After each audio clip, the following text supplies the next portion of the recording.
Hello, so I have Daniel Sampaio here. Daniel, how are you doing? I'm good, thank you very much. Daniel, can you just tell us where you're from, please? Right, so I'm from Salvador, that's in the state of Bahia, in Brazil. And so you took the IELTS test, and can you tell us what score you got, if you remember? I think it was 6.5, pretty sure, yeah. And do you remember what you got in the individual tests? Yeah. In each test, I think, not exactly the number now, but I know I've scored very high on speaking. That was my best one. And then reading, it was like the lowest one, but it wasn't low. When I say lowest, I mean compared to the other two. Mm-hmm.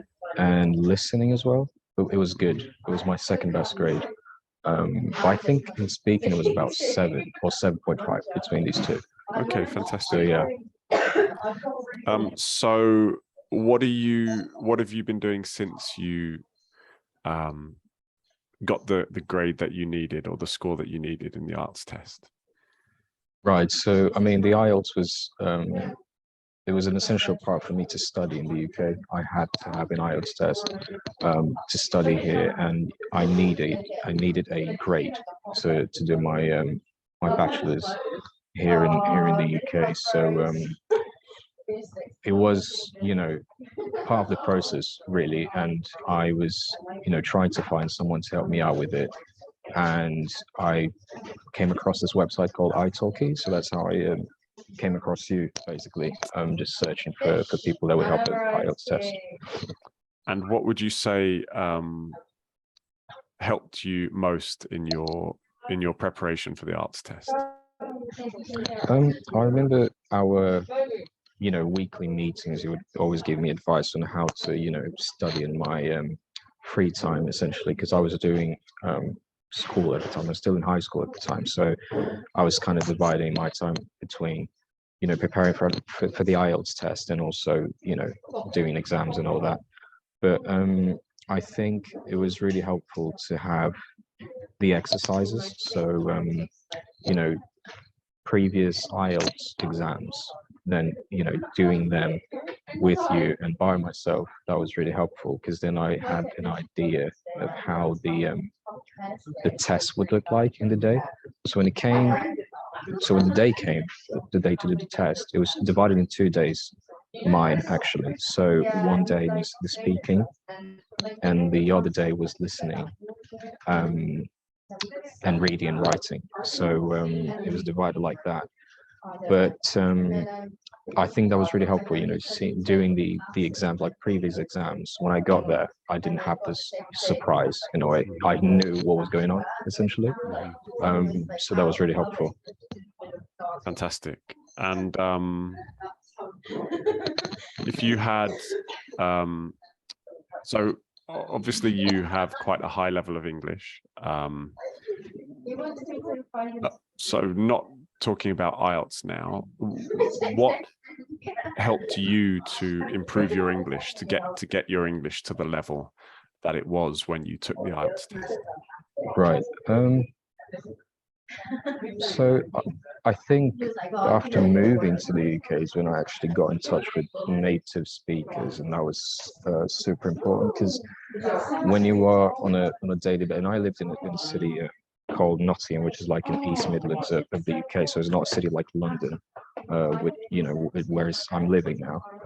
So London, I can spend a whole day without speaking English, like no problem with that. You know, I can spend a whole weekend just speaking my native language. But in Nottingham, listening to native speakers, that was really good. But apart from that as well, before going to the UK, so while I was still in Brazil, I was practicing my listening a lot, because when I was, you know, listening, I could replicate what people were saying and how they were saying it. So I think, I don't know if this thing still exists, but I think you recommended me this Radio Garden thing, where you can listen to any radio from around the world. I still have it on my cell phone. And then you can, you know, listen to the BBC or whatever radio you want, really. And that was really helpful because when I was listening to it, I was listening to the pace that the people speak, the rhythm, the accent. All of that was, a huge part in the way I kind of developed my speaking really. And in terms of improving reading and writing, it's just there's not really a secret. It's just literally read, essentially. But I would say practicing the listening was super important to improve my speaking. As funny as it sounds, because once you start speaking it, you kind of remember the way that people. That's how it worked for me, at least. I remember the way that people speak some words, and then once you try it, then that's it. So, but yeah, I think have this experience of moving to another place was super important because I didn't pick up everything that people said when I came here. So to summarize, then, because obviously your pronunciation is very good. So when you were still in Brazil and you did a lot of listening to radio stations and things like that. So people obviously now could listen to podcasts, and you paid special attention to the pronunciation and tried to copy the intonation and the accent and all those kinds of things. Yeah, pretty much. I would say that was, for me, that was the most helpful thing. Even more helpful than a lot of people, talk about how music helped them as well. And I do agree, yeah, music helps, but at the same time, there's singing. So it's not the same as listening to someone speak. That's why I think, radio and podcasts they are important because of that, because you're listening to a conversation, essentially, not a song, really. So, yeah. And you did lots of reading as well. Is this reading for pleasure or reading tests? I think it was for pleasure mostly, because I knew I would have to, read a lot when coming to university, of course. And so I was reading essentially books that I enjoy, some recommendations from friends, and I was, one that I read was one of the first ones I actually read from start to finish was The Picture of Dorian Gray. So that's by Oscar Wilde. It's not super easy, but again, no, it's not an easy book. No, but again, it's very complicated. Yeah, but it was one of the first ones I've read, and I didn't understand everything at first at all. I had to reread stuff to get to some, but it was one of the first ones. Yeah, it's a great book though. No, yeah, it's really good. Are there any other books that you would recommend as being particularly good for English learners? That's the thing. I'm trying to remember. I've read a few. There's the classics like The Great Gatsby was one I read in English as well. What else? But to be fair, I read most as the day. I read a lot of Portuguese books. To be fair, in English, I read a lot of the things that I study in university. So like design stuff, essentially, and Google Scholar and that kind of stuff. So academic sort of reading that can be interesting to some people, but again, if you're still learning it, it can be a difficult language to kind of pick up only if you start to read a lot of this academic content. But yeah, I mean, I think The Great Gatsby is a good book. What else did I read in English? I remember. But anyway. Okay, and obviously I imagine you practiced speaking lots because that's also quite important. So how did you find opportunities to practice speaking English? Right. So before moving here, I was being quite honest, speaking to myself and, literally doing daily tasks, but speaking in English. So even complaining in English was something that I was doing at the time as well. To yourself?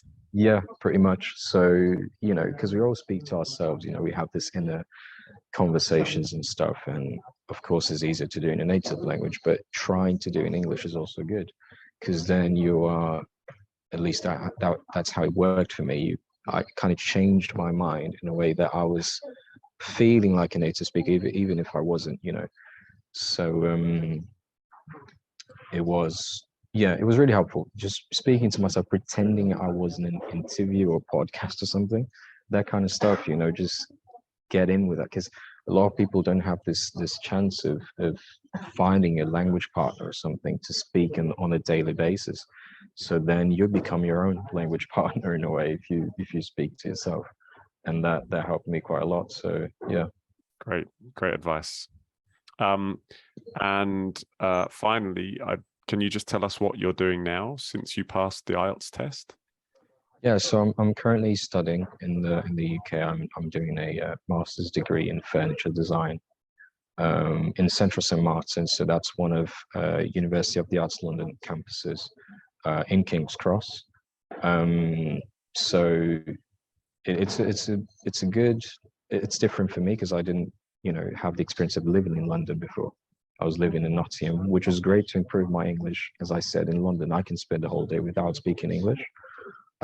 So going to a city with not many people apart from English people is good. It was really good.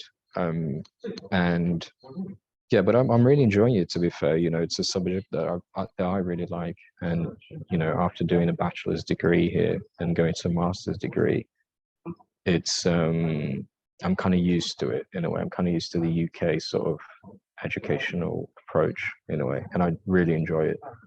So yeah, but that's what I've been doing really, just studying and finishing another degree now. Okay. All right, fantastic. Well, it was really good to talk to you. Thank you very much, Daniel. Thank you.